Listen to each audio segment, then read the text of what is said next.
হাততালি দিতাম কি দেবে না।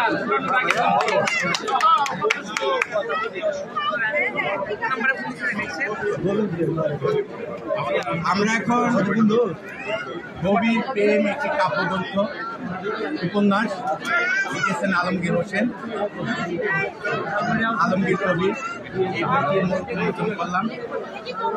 আমরা এই উপন্যাসের আলমগীর কবি আমাদের বন্ধু মানুষ।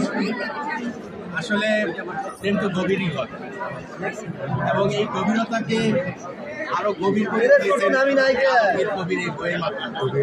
আমরা আশা করি এই বইটি একটি সময়োপযোগী একটি উপন্যাস এবং এই বইটি যদি আমরা পড়ি আমরা অনেক কিছু শিখতে পারবো, জানতে পারবো। এই বইটি সাজিব প্রকাশনী থেকে প্রকাশিত হয়েছে। আপনারা সবাই এই বইটি গ্রহণ করবেন, সংগ্রহ করবেন, পড়বেন, দেখবেন, বুঝবেন এবং শিখবেন। পাঠক, লেখক সবার জন্য এই বইটি আমি মনে করি একটি শিক্ষণীয় বিষয় হতে পারে।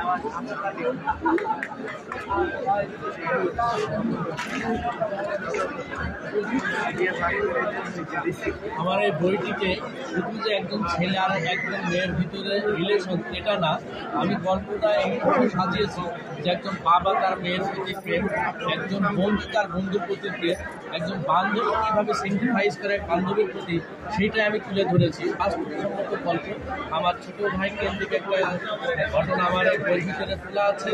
আমার ছোট ভাই অ্যাক্সিডেন্ট করে মারা গেছিল, সেই বাস্তব চিত্র আমি তুলে ধরেছি। তো আমি মনে করি যে একটা মানে বই মানুষের জ্ঞানের আলোক হিসেবে কাজ করে। আমি একটা জিনিস সবার সামনে বলতে চাই, যুক্তি আর উক্তি দিয়ে জীবন চলে না, জীবন চালাতে প্রয়োজন হয় গভীর প্রেমের। আর সেই গভীর প্রেম নিয়ে আমি হাজির হয়েছি এবার সাজিব প্রকাশনীতে আমার গভীর প্রেম নিয়ে। দর্শক, আপনারা পাঠক, আপনাদের উদ্দেশ্যে আমার কথা আপনারা গল্প করে আপনাদের থেকে আমি চাই এই আশা করতে।